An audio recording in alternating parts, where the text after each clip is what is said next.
नमस्कार साथियों, आप सभी का स्वागत है हमारे समाजशास्त्र चैनल पर। मित्रों, इस लेक्चर में हम लोग बात करेंगे टॉप 50 क्वेश्चंस पर और इनको डिस्कस करेंगे, इनका विश्लेषण करेंगे जो आपके लिए बहुत उपयोगी है। क्वेश्चन नंबर 1 लेते हैं। इसमें कहा गया है जो संस्कृतिकरण की प्रक्रिया से संबंधित नहीं है उस पर निशान लगाइए। पहला ऑप्शन, यह जाति समूह से संबंधित है, बिल्कुल सही है। यह सामाजिक गतिशीलता की ओर संकेत करता है, ये भी सही है। इससे एक से अधिक आयाम हैं, बिल्कुल सही है। 2 आयामी प्रोसेस है ये। यह ऋतु जनन संबंधी है, गलत। एम एन श्रीनिवास का एक कंसेप्ट है, आप सभी को पता है। मेरा लेक्चर आप पुराने देखिए, वहाँ आपको मिल जाएगा।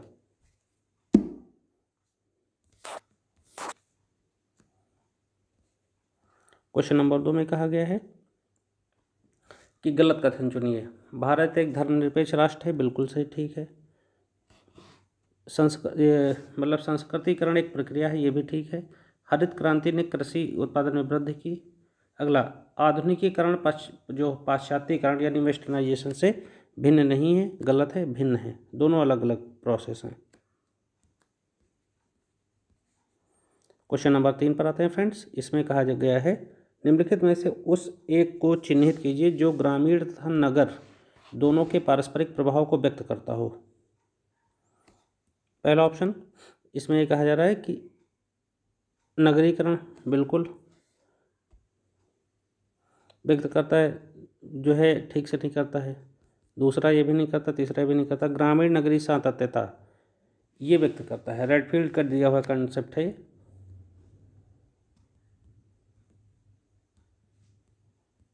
क्वेश्चन नंबर 4 में आते हैं मित्रों। इसमें कहा गया है कि भारत में ग्रामीण बेरोजगारी नगरी बेरोजगारी का एक प्रमुख कारण है, ठीक है।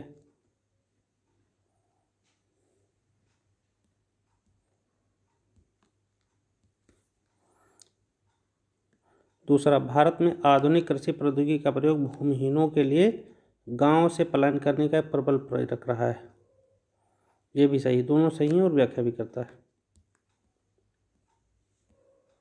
नगरवाद एक जीवन दर्शन है, लुई वर्थ का कंसेप्ट है ये, लुई वर्थ का।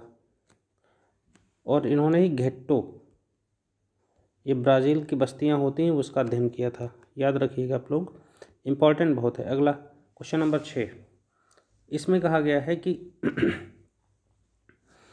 निम्नलिखित कथनों वक्तव्यों पर विचार करिए। अप्रवासन ने नगरीकरण में वृद्धि की है, बिल्कुल ठीक है। उत्प्रवासन हर जगह पाया जाता है, ये बिल्कुल गलत है, हर जगह तो नहीं पाया जाता। उत्प्रवासन से नगर के घनत्व में वृद्धि हुई, ठीक है, बिल्कुल सही है।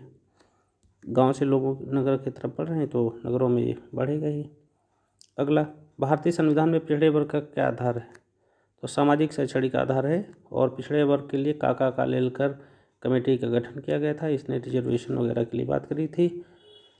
मंडल कमीशन 1979 में आया था, 1992 से रिजर्वेशन दिया जा रहा है। और अनुच्छेद 15 सेक्शन 4 16 सेक्शन 4 में इसके लिए प्रावधान किया गया है। Thank you very much. आगे बढ़ते हैं अनुच्छेद 340 में के तहत 8वें प्रश्न पर आते हैं। जब सामाजिक परिस्थिति का निर्धारण जन्म और आनुवंशिकता के आधार पर होता है तो इस प्रक्रिया को किस नाम से जाना जाता है? तो इस प्रक्रिया को जानते हैं बंध स्त्रीकरण के रूप से, यानी अपनी जाति के अंदर ही अपना उद्धार कीजिए। अगला प्रश्न, जब सामाजिक परिस्थिति का निर्धारण जन्म और आनुवंशिकता के आधार पर, तो द्वंद्व परिस्थिति गलत है, रिपीट क्वेश्चन हो गया है। अगला, जाति का आधार क्या है? जाति का आधार है धर्म, बिल्कुल नहीं है। जाति का आधार जन्म है, जिस वर्ण में आप जन्म ले लेंगे 4 वर्णों में, उस वर्ण के उसके उपजाति के आप कहलाएंगे। अगला, जब एक वर्ण पूर्णतः वंशानुक्रम पर आधारित हो तो उसे जाति कहते हैं। चार्ल्स अल्बर्ट क्यूले ने कंसेप्ट दिया है। कूले के सिद्धांत के लिए जाने जाते हैं। लुकिंग ग्लास सेल्फ के लिए, आत्मदर्पण के सिद्धांत के लिए, प्राथमिक समूह गौण समूह के लिए। अगला, उस वर्ष को चिन्हित करें जिसने समेकित ग्रामीण विकास कार्यक्रम को अमल में लाया। बहुत ही इजी प्रश्न है और इसका जवाब है 1980। Integrated rural development programme, IRDP कहते हैं। अगला प्रश्न 12 नंबर, समेकित ग्रामीण विकास कार्यक्रम का प्राथमिक उद्देश्य क्या था? पहला ऑप्शन लेते हैं, श्रम की समस्याओं का समाधान करना, ये नहीं था। दूसरा, ग्रामीण बेरोजगारी को समाप्त करने के लिए, ये भी नहीं है। तीसरा, कृषि उत्पादन में वृद्धि के लिए, ये सही है।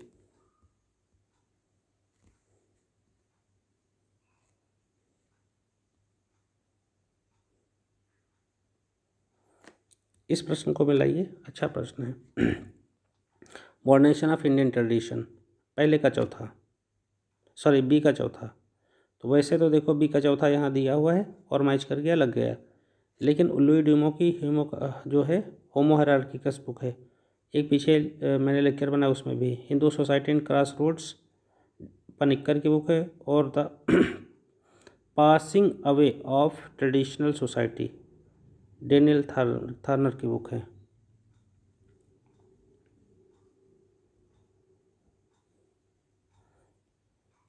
बी ऑप्शन सही। अगला प्रश्न इस पर आते हैं।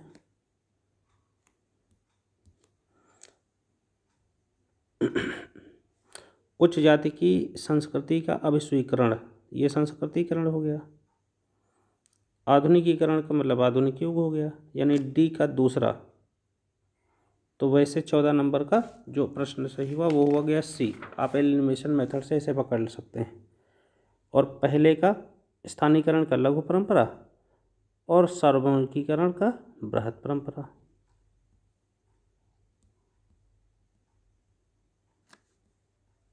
अगला प्रश्न 15 नंबर, हरित क्रांति ने भारत में कृषि के उत्पादन में वृद्धि की, बिल्कुल ठीक है। दूसरा, भारत में कृषि प्रौद्योगिकी में तेजी से विकास हुआ है। तो कृषि तकनीकी में तेजी के साथ विकास हमारे नहीं हुआ है, हमारा 0.45% एग्रीकल्चर के लिए रिसर्च एंड डेवलपमेंट में खर्च किया जाता है, जो कि बहुत कम है। पंचायती राज अधिनियम उत्तर प्रदेश में कब आया? तो ये के तहत चुनाव कब हुए, सॉरी चुनाव, प्रथम चुनाव कहाँ हुए? ऑप्शन पहला ऑप्शन 1982, दूसरा 93, चौथा 94 और पांचवा 95। तो ये 1995 में शुरू हुए। अगला, क्षेत्रीय विस्तार का आरोही क्रम बताना है, बहुत बढ़िया प्रश्न है। तो इसमें देखो ये वही है, पंचायती राज है, दरअसल पंचायती राज से जुड़ा प्रश्न है। तो इसमें ग्राम पंचायत, खंड विकास परिषद जिसे ब्लॉक का स्तर कहते हैं, और डिस्ट्रिक्ट लेवल पर, सही हो गया। अगला, भारत में मताधिकार की न्यूनतम आयु क्या है? 18 वर्ष है। ये की गई थी राजीव गांधी के शासनकाल के दौरान, पहले 21 वर्ष हुआ करते थे। अगले प्रश्न पर आते हैं। ग्राम पंचायत के सदस्यों की न्यूनतम आयु पता है आप लोगों को। अगला, पंचायती राज में न्यूनतम कार्य अवधि कितनी है? 5 साल है। अगला, दंड का कौन सा स्वरूप जैसे को तैसा के सिद्धांत को देता है?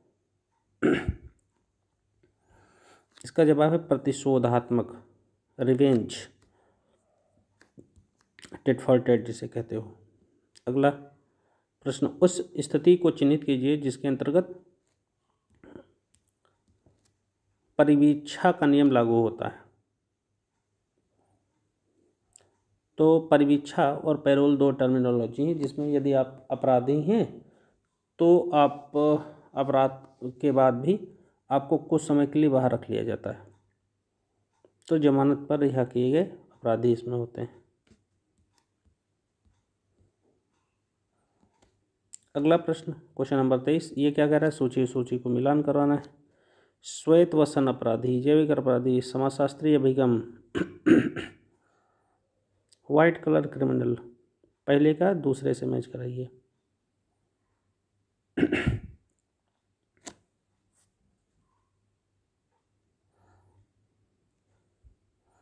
और जैविकीय अभिगम का यूरोपीय शास्त्री से।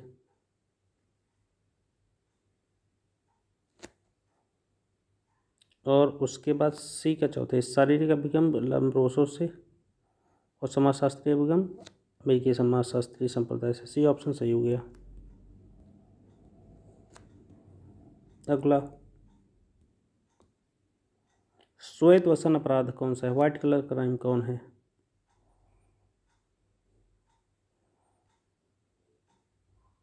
घूस खाना। अगला प्रश्न, यह किसने कहा है कि निर्धनता एक व्यक्ति के लिए उन वस्तुओं की अपर्याप्त आपूर्ति है जिनकी उपलब्धि उसके स्वयं तथा उसके आश्रितों के स्वास्थ्य और शक्ति के अनुरक्षण के लिए अपेक्षित है। अब एकदम ये कोट्स ला दिया गया है, आपको पता ही होना चाहिए। जेडी गोडार्ड, कुछ नहीं कर सकते इसमें, ये कोट्स है, आपको सीधा याद करिएगा। निर्धनता के लिए मापन के लिए कितने आधार हैं? 1 2 3। अनेक तो लगता नहीं है, सदैव सापेक्षिक और निरपेक्ष, दो मुख्य तौर पर इसको देखते हैं। सापेक्षिक में क्या है? आपके पास है कार, ए के पास है बाइक। और निरपेक्ष का मतलब है न्यूट्रली देखना, कि किसी से तुलना न करना। अगला 27 नंबर प्रश्न, इसमें क्या कहा जा रहा है कि मध्यव्ययी के नशे की अवस्थाओं को सही क्रम में चिन्हित करो। तो भाई जो कैसे पहले होगा, उपनैदान की स्थिति बनती है, फिर उत्तेजना, फिर भ्रांति, फिर जड़ता, फिर देह मूर्छा, ये सब सिचुएशन बनती हैं। अगला, गलत युग्म को चुनना है। तो इनमें से पति पत्नी, प्रेम प्रेमिका, इन सब के एक तरीके से संबंध, भाई बहन अलग होगा। अगला प्रश्न, इसमें तो मैच कराना है।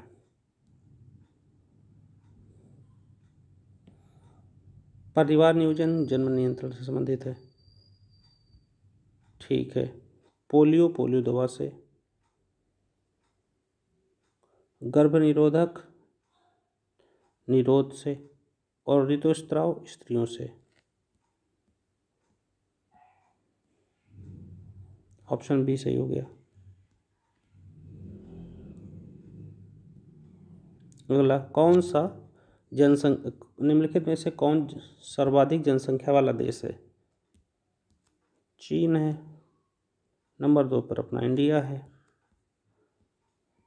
जीएस घुरिये के अनुसार निम्नलिखित में से कौन जाति की विशेषता नहीं है? जीएस घुरिये ने 6 विशेषताएं बताई थी। तो संस्तरण है, विवाह पर प्रतिबंध है, व्यवसाय का प्रतिबंधित चुनाव का अभाव,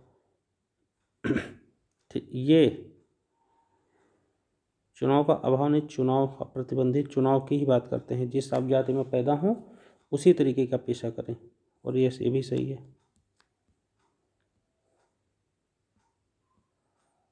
अगला, कौन सा अनुलंबीय या अनुलंबवत गतिशीलता की बात करता है? तो उसको कहा जाता है, सॉरी, अनुगतिशीलता का आधार नहीं है, तो जाति नहीं है।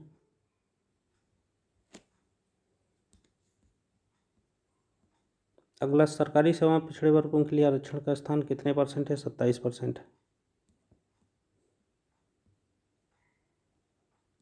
और SC के लिए 15% और ST के लिए 7.5%। अगला प्रश्न, इसमें क्या कह रहे हैं भाई? 34 नंबर क्वेश्चन में मैच कराते हैं। देखो, जाति क्या है? प्रदत्त परिस्थिति। वर्ग क्या है? अर्जित परिस्थिति। परिवार कैसे हो रहे हैं? एकाकी। आश्रय स्थल कैसा? वानप्रस्थ। इस तरह से सी सही हो जाएगा।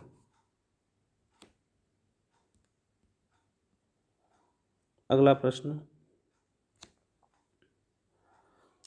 चुनाव करना है इसमें भाई। तो धोबी, भूमि, अल्पसंख्यक, मुसलमान, ये हो गया, सी का चौथा हो गया। ईसाई अल्पसंख्यक हो गया। भूमि कृषि से संबंधित हो गई, और धोबी एक जाति होती है। मैच हो गए। अगले प्रश्न पर आते हैं। 36 नंबर में इसमें कहा गया है निम्नलिखित में से जो सामाजिक विघटन के लक्षण को व्यक्त नहीं करता उसको चिन्हित करो। तो पहला, प्रकारियों के एक समूह से दूसरे समूह में हस्तांतरण, भूमिका में संघर्ष सही है, एकाम्रता में ह्रास सही है, फिर व्यक्तिवादी प्रवृत्ति का पतन, यही लगेगा। अगला प्रश्न, किसने कहा सामाजिक विघटन एक प्रक्रिया है जिसके द्वारा एक समूह के सदस्यों के बीच संबंध टूट जाते हैं या समाप्त हो जाते हैं? ये कहा गया इलियट एंड मेरिल के द्वारा।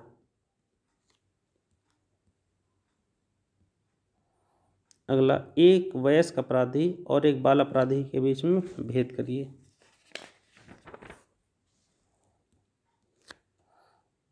तो ये आयु के आधार पर किया जाता है। क्या पहले 18 वर्ष थी, अब 16 वर्ष के आधार पर भी रखा जाता है।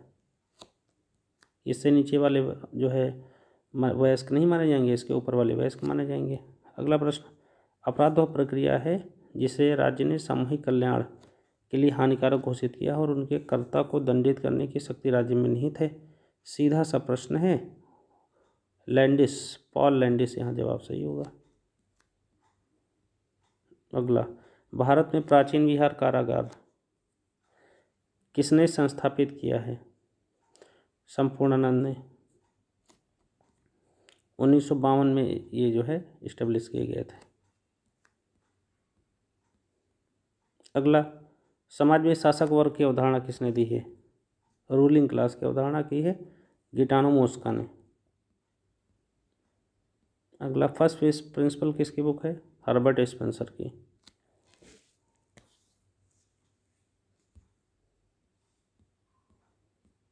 द ह्यूमन ग्रुप किसकी बुक है? सीधा आपको पता होना चाहिए, जॉर्ज ह्यूमन्स की।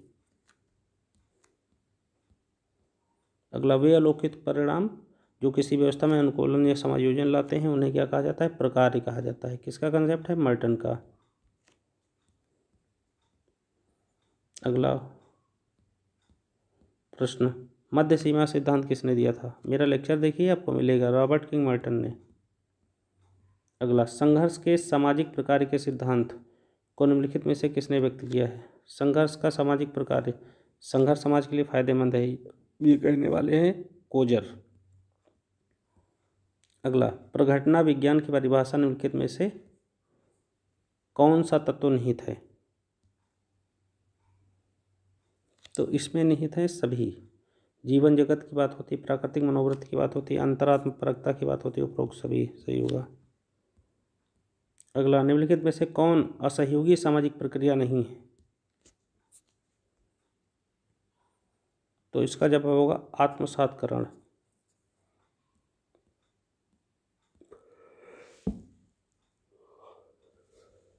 अगला, परिवार तथा नातेदारी का क्षेत्रीय अध्ययन किसने किया है? ये क्या है? इरावती कर्वे ने। उत्तर भारत, दक्षिण भारत, पश्चिम भारत और पूर्वी भारत। अगला, निम्नलिखित में कौन सा कथन सही है? समाज में सहयोग एवं संघर्ष दोनों चलते हैं, यही सही है। चूँकि ये नहीं चलता, समाज में केवल संघर्ष नहीं है, समाज में ना तो संघर्ष सही है, ये भी गलत है। तो डियर फ्रेंड्स, इस तरह से हम लोगों ने 50 प्रश्नों पर कंप्लीट बात की है। आशा है और मेरा लेक्चर आपको पसंद आया होगा। आप ये बात एकदम गांठ बांध लीजिए कि यदि आपको सेलेक्ट होना है तो मेरे चैनल पे आपको सबसे क्वालिटेबल मैटर मिलेगा, बशर्ते आप लोग हमारा ज़्यादा से ज़्यादा साथ दीजिए। जो आप लोग ठीक से भी नहीं कर रहे हैं, अब यदि आप साथ नहीं देंगे तो चैनल शायद बंद कर दें हम। इसे हम कोई नाराज़गी में नहीं कह रहे हैं, इसलिए कह रहे हैं ताकि आप लोग सही मैटर को समझें, पॉपुलर मैटर को मत समझें, ज़रूरी चीज़ को समझें। और यदि किसी को पेड ग्रुप चाहिए तो 7054161270 पर कॉल कर सकता है। Thank you.